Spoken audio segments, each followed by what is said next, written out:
Tlatukamati, Buki Tlakamaya Tukwani here. I'm gonna try to give you a little idea of the subject that I've kind of wrote down about. But imagine that you got four plants. Let's say, let's say papaya, let's say cabbage, corn, and sugarcane, right?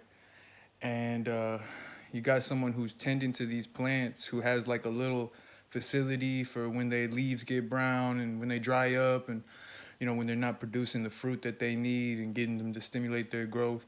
Well, this person who has these plants is telling these plants like, hey, you guys are all y'all are all one big family. All right, you guys are all part of the green bush family.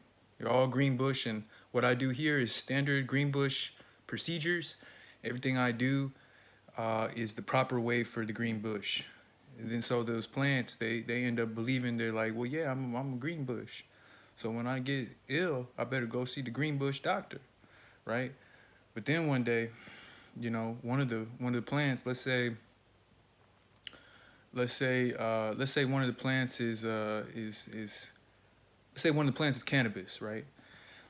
And one day that cannabis is getting treated, right, because its leaves are turning brown and won't bud and blah blah blah. And one day it's like, yeah, you say I'm part of the green bush family, but I really don't look like the papaya. The papaya it kind of grows kind of funny, like the cabbage. It kind of grows a little different, but it don't have no jagged leaves like me, and my color's way darker. You know what?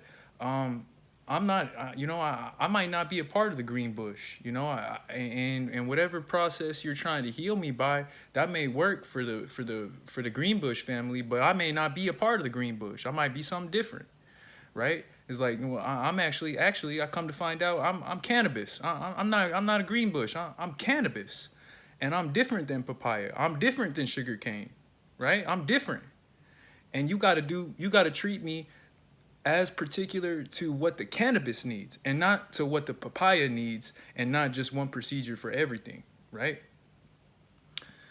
See, that's exactly where we're at in these hospitals, and that's what these hospitals are really doing. There's scientists that understand that genetics are different amongst each people. So when they're really taking your blood, that's what they're really trying to determine is what genetic you're a part of. And then especially with the jail system, that's why they get your fingerprints. That's why they get your spit. That's why they get your pee. That's why they get all these different things. Maybe sperm is because they want to identify your species.